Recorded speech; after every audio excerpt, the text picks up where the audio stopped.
Hey everyone, welcome back to another episode of How to Use, where we dive into awesome Flutter package to make your apps look and feel amazing. In today's video, we are going to explore the Shimmer package, a fantastic way to create a loading placeholder for your app.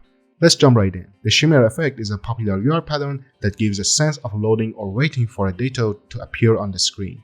It's a great way to enhance user experience. To get us started, let's add the Shimmer package to our Flutter project. Once you added the package to your popspec.yaml file, run flutter pop-get to install it.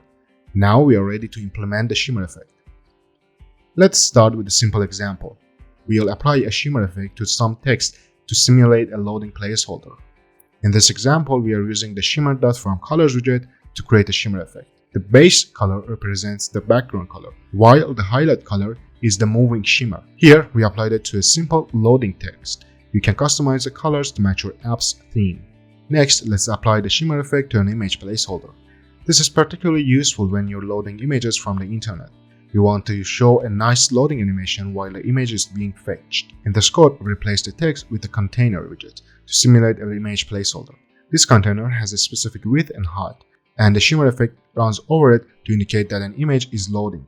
You can replace this container with your actual image once it's loaded. Now let's explore some advanced customization options. You can control the direction of the shimmer, adjust its speed, and even change the gradient style.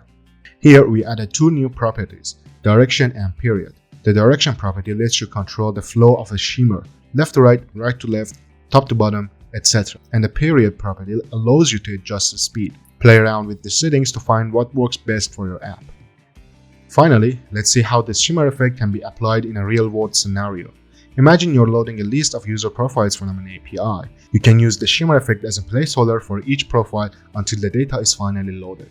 In this example, we are using a list view.builder to create a list of placeholders. Each item in the list has a Shimmer effect applied, simulating the load of user profile pictures and names. Once the data is ready, you can replace these placeholders with an actual content. And that's how you can easily implement the Shimmer effect in your Flutter apps. It's a simple yet powerful way to improve your app's user experience. If you found this video helpful, don't forget to like, subscribe, and hit the notification bell so you don't miss any future episodes of How to Use. And let me know in the comments what package you would like to see. Thanks for watching, and see you in the next video.